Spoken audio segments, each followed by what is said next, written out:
I keep thinking about a little corner grocery store that sat at the end of my street when I was young. Sunday afternoons after church, folks would wander in, retirees with their lists, mothers tugging kids along, men who'd just been laid off trying to stretch every dollar.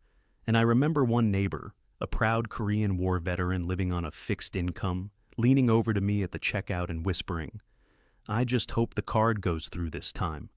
The shame in his voice, the dignity he was trying so hard to protect. I've carried that moment with me through decades of watching American politics. Lately, I think about it more than ever, because right now, millions of Americans, many in places like Florida, are living with that same quiet panic. They're wondering if the safety net they've paid into, the programs that keep them afloat, might suddenly vanish. And here's what's so extraordinary about this moment. The very people who built a movement around security and stability are discovering that the rug is being pulled out from under them, not by outsiders, but by the leaders they helped elect. That's the story playing out today. Not in Washington's marble hallways, but in living rooms, supermarkets, doctors' offices, and around kitchen tables across some of America's most loyal Republican strongholds. To understand how we got here, you have to see the two crises now crashing into each other. And friends, I wish this were just another Washington scuffle, but it's not. It's real, and it will reshape American politics for years to come. Two emergencies are unfolding at once, each serious on its own, together forming a perfect storm. On one side, a government shutdown now dragging into its second month, threatening food assistance for vulnerable families in more than half the states. On the other, a healthcare crisis building quietly but steadily, with subsidies for 22 million Americans set to expire while Washington remains paralyzed. Shutdowns have become almost routine. We've all seen this play out before, but this time is different. This time the fallout reaches the most basic parts of American life, putting food on the table and seeing a doctor when you're sick. And the first crisis, the one hitting the dinner table, has a deadline measured in weeks, not months. The Supplemental Nutrition Assistance Program, most folks still call it food stamps, is a lifeline for about 42 million Americans, 1 in 8 people. And despite all the talk over the years about dependency or responsibility, the truth is simpler. These aren't people looking for handouts. They're seniors whose savings ran out, families blindsided by illness or job loss, and working Americans whose paychecks simply don't stretch far enough anymore. So when the Trump administration announced it wouldn't use emergency funds to keep SNAP running during the shutdown, it sent shockwaves through communities most politicians never see. In at least 25 states, food assistance was about to vanish. The head of Hunger Free America even warned it could become the greatest hunger crisis since the Great Depression. Think about that. Families suddenly choosing between groceries and electricity, seniors choosing between prescriptions and dinner, veterans wondering where their next meal is coming from. That kind of fear, the fear of not being able to feed your family, cuts deep. A federal judge stepped in, recognizing the damage a shutdown of SNAP would cause and ordering the administration to keep the program funded. And that ruling mattered. Miss even 1 month of food assistance, and everything starts to fall apart. Rent, work, school, health. But then came the political tangle. President Trump told his attorneys to seek clarification from the judge on how SNAP could legally be funded under shutdown rules. On paper, that sounded reasonable. In practice, it left millions of Americans waiting, checking their benefit cards daily, unsure whether they'd have enough to buy food. And sometimes the waiting, the not knowing, is its own kind of suffering. But here's the truth. The SNAP crisis is only a symptom of something larger. This shutdown is tied directly to a much bigger fight over the future of American healthcare. At the center of it all is a deadlock. Democrats refuse to reopen the government without negotiations to extend Affordable Care Act subsidies, which expire at the end of the year. Republicans say they won't discuss those subsidies until the government is reopened, a perfect catch-22. And while Washington plays chicken, vital services are collapsing, and millions of Americans are caught in the middle. We're seeing shortages of air traffic controllers, men and women working without pay, causing delays at major airports. Head Start programs that serve more than 65,000 low-income children are on the brink of shutting down. The ripples from this shutdown are touching every corner of American life. But the healthcare piece of this crisis deserves a closer look, because once you understand the numbers, the real dollars and cents, you'll see why Republicans are quietly panicking. The Enhanced Subsidies for Affordable Care Act marketplace plans are the only thing making health insurance possible for millions of Americans who don't get employer coverage and aren't yet on Medicare. These subsidies were boosted a few years back, and they've worked. Enrollment is at an all-time high, but those enhanced subsidies expire on December 31st, just weeks away. And if they disappear, premiums won't just rise, they'll explode. Overnight, costs are expected to double, triple, even quadruple. 22 million Americans will see their premiums jump an average of 114%. Let's put that into real terms. For someone making $35,000 a year, maybe a retiree working part-time or a self-employed contractor, premiums will climb by more than $1,500 annually. That's not pocket change, that's months of groceries, or half a year of utility bills. A middle-class family of four making $75,000 a year will see their annual costs rise by more than $3,300. A similar family earning $85,000 will owe nearly $200 extra every single month, permanently. And for a family making $66,000, if just one person gets seriously ill, they could face an additional $700 in out-of-pocket expenses. So, they'll pay more every month, and get less coverage when it matters most.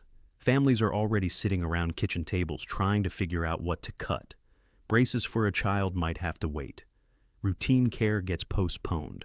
Every dollar is reassessed. And for many, no matter how they shuffle the numbers, the math simply won't work. They'll be forced to go without insurance altogether. This crisis is national, but nowhere is it hitting harder than Florida. Florida is ground zero for the subsidy expiration for one simple reason. It leads the nation in ACA marketplace enrollment. 4.7 million people. Nearly 5 million Floridians rely on these subsidies to keep their families insured. For them, this isn't a distant policy fight. It's a direct threat to their health and financial survival. Insurance companies aren't waiting to see how this plays out. They're already bracing for impact. Molina Healthcare in Florida, for example, has announced rate hikes of more than 40%, hitting over 90,000 Floridians. These aren't future warnings. These changes are happening right now. But the most alarming numbers come from real families. Take a 60-year-old couple in Florida earning $85,000 a year, too young for Medicare, trying to bridge the gap. When these subsidies expire, their annual insurance costs will jump by more than $22,600. That's not a typo. That's a quarter of their entire pre-tax income, a quarter of everything they bring in just to stay insured. For most families, that's impossible. It's financially crushing. It forces choices no American should ever face. And when you see increases on that scale, premiums swallowing a fourth of a family's income, you start to understand why the Trump administration rolled out what they call an alternative. They want to expand access to catastrophic plans. On paper, it sounds like a lifeline, but critics have a different name for these policies: junk insurance. These catastrophic plans require families to spend more than $10,000 a year in out-of-pocket deductibles before the policies pay for most medical costs. $10,000. For the average family, a $10,000 deductible is tantamount to having no insurance at all. Because if you're living paycheck to paycheck, if you're already struggling with rising costs, you don't have $10,000 sitting around waiting for a medical emergency. So, you'd be paying premiums every month for coverage you functionally can't use because you can't afford to meet the deductible. The inevitable consequence, and I think everyone in Washington knows this, even if they won't say it publicly, is that millions of people will be forced to go without insurance entirely.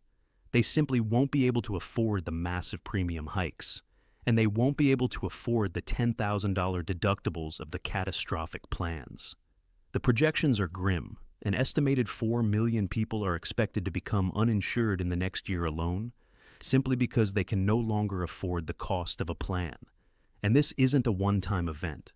The Nonpartisan Congressional Budget Office has projected that if these subsidies are discontinued, the number of uninsured Americans will decrease by 2.2 million in 2026. But it doesn't stop there. By 2034, the CBO projects that 3.8 million fewer people will have health insurance per year. We're talking about a long-term unraveling of healthcare coverage in America, affecting working-class families, self-employed individuals, early retirees, people who've worked hard, played by the rules, and thought they had their healthcare sorted out. Perhaps the most troubling aspect of this entire crisis is how unaware most people are about what's coming. Recent polling shows that about 6 in 10 people who currently buy their own coverage have heard just a little or nothing at all about the subsidy expiration. They have no idea what's about to hit them. They're going about their lives, paying their premiums, assuming everything will continue as it has been. And then November 1st arrives. That's when open enrollment begins. And millions of Americans will log into their marketplace accounts to check their 2026 premiums, and they'll be confronted for the first time with costs that have doubled or tripled overnight. Imagine that moment. You've been paying, let's say, $200 a month for your family's coverage. It's tight, but you've made it work. And then you log in and see your new premium is $450 a month, or $600. The shock, the immediate panic of trying to figure out how you'll possibly make that work. Now, here's where this story takes a turn that fascinates me as someone who's observed American politics for decades. This isn't just a social crisis or a healthcare policy debate. This is a political earthquake, and the tremors are running directly through the Republican Party's own base. You see, the decision by the Trump administration and congressional Republicans to block the extension of ACA subsidies isn't a targeted strike against their political opposition. It's not hitting blue states or Democratic voters primarily. It's actually a broadside attack on the very voters who put them in power. And I don't think that's hyperbole. It's a statistical fact that reveals a fundamental political miscalculation. More than 3 in 4 people currently enrolled in the ACA marketplaces live in states that President Trump won in the 2024 election. Let me say that again because it's so important. Over 75% of the people who will be devastated by these premium hikes live in states that voted for Trump. The state of Florida, which went deep red for Trump and has the highest ACA enrollment in the entire nation, is the perfect example of this disconnect. The voters who gave Republicans their mandate are the same ones who are about to get financially crushed by their policies. The coverage losses and premium hikes will be disproportionately concentrated in Republican strongholds. The list of states where the impact will be most severe reads like a roster of GOP core territory: Alabama, Florida, Georgia, Mississippi, North Carolina, South Carolina, Tennessee, Texas. Every single one of these states is a Republican stronghold, yet their citizens, people who voted Republican, who support conservative values, who want limited government, are the ones who will bear the brunt of this policy failure. And here's what really gets me. This disconnect is not lost on the voters themselves.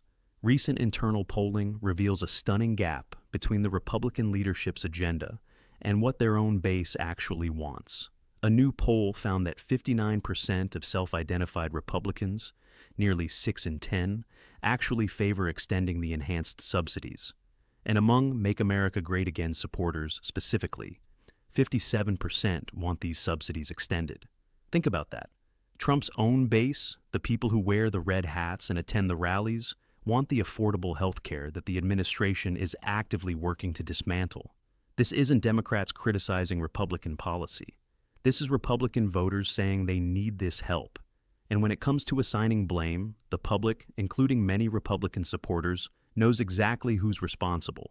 When voters who support extending the subsidies were asked who deserves the most blame if they expire, 39% said President Trump, and 37% said Republicans in Congress. Only 22% blamed the Democrats. The messaging isn't working. The public understands who's blocking this extension. This has created what I can only describe as full-blown panic within the Republican Party leadership. And I don't use that word lightly. Leaked internal strategy documents and private polling, information that was never intended for public release, show that party leadership is genuinely terrified. They're facing a disaster, and they know it. The source of their panic is the vulnerability of their House members in purple districts. These are the representatives who hold the key to the Republican majority, members in districts with high ACA enrollment, districts that Trump won, but only narrowly. They know that when their constituents get those doubled premium bills in January 2026, their own political careers will be on the line. These are the members who will have to go home and face town halls full of angry voters demanding to know why their health care just became unaffordable. For these vulnerable Republicans, this is history repeating itself in the most terrifying way. They remember the 2018 midterms vividly. Healthcare was the single issue that propelled Democrats to a blue wave victory. Democrats won 41 seats and flipped control of the House of Representatives. Republicans lost in 2018 because they were perceived as attacking people's health care. And now, President Trump is doing it again. Only this time, the impact is more direct, more measurable, and more severe.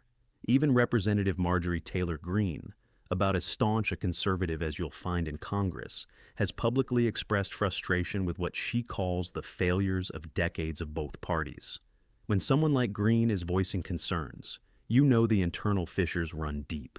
The panic has become so acute that it spurred legislative action, though not necessarily to solve the underlying problem. A small bipartisan group of House lawmakers, including several of these terrified Republicans, has introduced legislation to extend the subsidies for just one more year. Now, let me be clear about what's happening here. This isn't about finding a long-term solution. This is about political survival. A one-year extension would keep the affordable premiums in place through the fall of 2026, conveniently pushing the financial cliff safely past the midterm elections. It's transparently political, and it's exposed a deep civil war within the party. On one side, Republican members in competitive districts are begging their leadership to pass an extension so they don't get slaughtered at the ballot box. On the other side, powerful conservative groups are pressuring leadership to hold the line and let the subsidies expire, arguing for ideological purity over political pragmatism. It's a classic tension in American politics, principles versus survival, and all of this entire volatile political environment is set to collide with another major political event in Florida, creating what I can only describe as a ticking time bomb. Governor DeSantis and Florida lawmakers have proposed placing 7 controversial constitutional amendments on the November 2026 ballot, all designed to cap, cut, or potentially eliminate property taxes in the state. Now, property tax issues are always contentious in Florida, but here's what makes this extraordinary. These tax measures will be on the exact same ballot that voters cast in November 2026. Just 10 months after those same voters were hit with massive, life-altering healthcare premium increases that the Trump administration refused to prevent. This isn't a coincidence. This is a perfect storm of political miscalculation. Picture the sequence of events. In January 2026, millions of Florida voters see their health insurance premiums double or triple. They spend the next 10 months struggling to make their budgets work, cutting back on everything else just to stay insured, or being forced to drop their coverage entirely. They're stressed, they're angry, they feel betrayed by leaders they trusted. And then, in November, they walk into the voting booth to cast ballots on tax policy and congressional races. What emotional state do you think those voters will be in? What kind of mood will they bring to that ballot box? They'll be furious, financially strapped, still reeling from sticker shock, and they'll remember exactly who told them the subsidies didn't need to be extended, who said the market would sort itself out, who prioritized ideology over their family's well-being. The predicted outcome is a massive, uncontrollable backlash. The accumulated anger from a year of financial pain on healthcare is expected to overwhelm all other issues on the ballot. The combination of these two events, the healthcare crisis and the tax vote, is poised to trigger an electoral collapse for the GOP in Florida. The political strategy that was meant to solidify Republican control could become the very thing that turns Florida's Republican-held House seats blue. But, friends, to really understand the depth of this crisis, we need to step back and see how these two emergencies, the SNAP crisis and the ACA subsidy crisis, aren't merely parallel events happening at the same time. They're a compounding catastrophe. They represent what military strategists would call a pincer movement, a two-front assault on the same demographic. We're talking about America's working poor and lower middle class. These are families who exist on what I call the razor's edge of financial stability. These are people for whom a single unexpected car repair or medical bill can trigger a spiral into real hardship. For this population, SNAP benefits and ACA subsidies aren't abstract entitlements or government handouts. They're the twin pillars that make a dignified life possible. The political maneuvering in Washington treats these programs as separate bargaining chips, separate line items in budget negotiations. But on the ground, in real American households, they're deeply interconnected. That family of four making $66,000 a year, the family facing an additional $700 in out-of-pocket medical costs, may also be just one lost paycheck away from needing SNAP benefits to feed their children. When their budget gets shattered by a $200 a month increase in health premiums, what's the first thing that gets cut? The food budget. This isn't theoretical. This is an impossible real-world decision that millions of families will face: medicine or meals. And when families start making those choices, the ripple effects are devastating. The threat to SNAP doesn't just create a hunger crisis, it removes the only remaining safety net for families who are about to be bankrupted by healthcare costs. This dual assault creates a cascading effect that will overwhelm local and state resources, particularly in the Republican-led states that are set to be hit hardest. When SNAP funding becomes uncertain, families turn to local food banks and pantries, charitable organizations that are already stretched to their breaking point. Many of these food banks rely partly on federal programs, so they are getting hit from both sides: increased demand and decreased supply. Simultaneously, when 4 million Americans lose their health insurance, they don't simply stop getting sick. They don't stop having medical emergencies. What they do is delay preventative care. They let chronic conditions like diabetes and hypertension worsen. They avoid seeing doctors until they absolutely have no choice. And then, where do they end up? In emergency rooms. Emergency room care is the most expensive and least efficient form of medical treatment possible. And when uninsured people use emergency services, who pays? We all do. The costs get passed on to everyone else, driving up insurance rates across the board and straining the financial viability of hospitals, especially rural and community hospitals that are already operating on thin margins. We've seen this before. We know what happens when millions of people lose coverage. Hospitals start closing, healthcare deserts expand, communities suffer. This is the doom loop that the current political strategy is creating. It's a deliberate disinvestment in public stability, and the consequences get forced onto local communities that don't have the resources to handle them. The ideological push to dismantle the federal social safety net doesn't make the problems disappear. It merely shifts the burden onto an already fractured system of local charities and emergency services.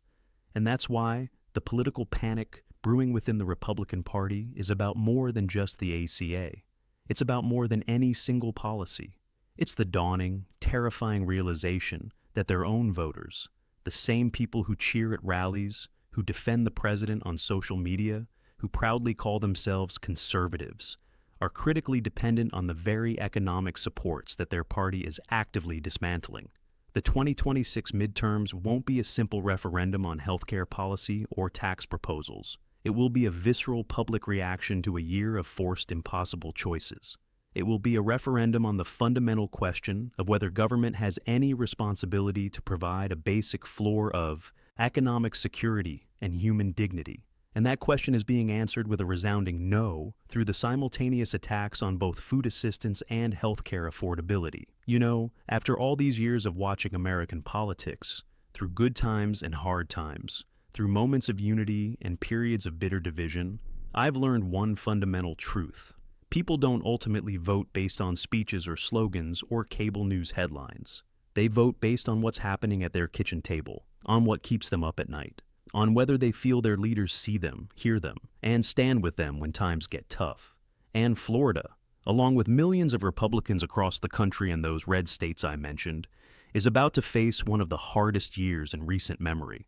Not because of foreign threats, not because of some global emergency beyond our control, but because of choices made right here at home, in Washington, by leaders who were elected to represent their interests.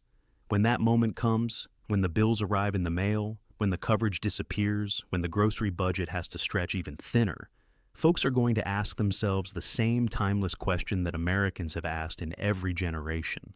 Who stood with me when it mattered?